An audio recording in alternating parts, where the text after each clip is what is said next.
Recaps here. In this video, I have a brutal true crime story for you.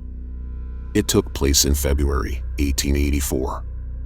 Before we continue, please hit that like button. Consider subscribing because there are new videos coming out every week. Don't miss out.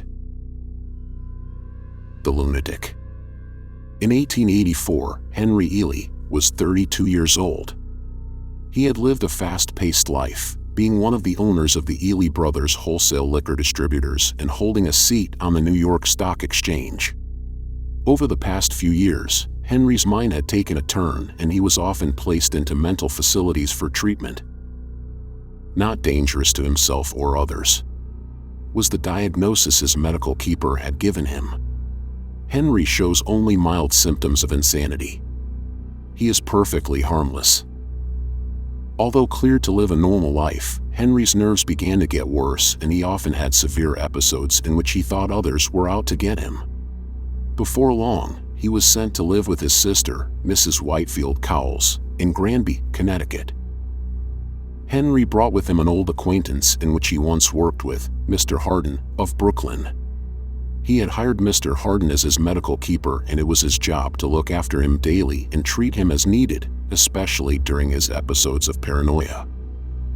For months, things seemed to be going well for Henry. The fresh air and his time away from his former fast-paced lifestyle seemed good for his health. On one cold winter morning, 1884, Henry sat down to breakfast with his sister and Mr. Harden. He was being very silent as he finished his eggs and toast. He had a sly smile upon his face as he stared at Mr. Harden, which made him feel a bit uneasy. For the past few days, Henry had not been his usual self, and Mr. Harden had tried to convince him, over and over, that he was on his side and only wanted to help him. Henry didn't believe him, and even made the statement to his sister, "John is out to get me. I know this. He has a grudge against me." Mr. Harden walked away from the breakfast table and made his way outside to the woodshed where a bucket of water had been prepared for him. As he knelt over the pail, little did he know, he was being watched from behind. A very silent Henry stood at the doorway, watching him wash his face in the pail. Henry had a wild look in his eyes as he studied the back of Mr. Harden's neck. Reaching inside the door of the woodshed, Henry grabbed an axe that sat along a wall.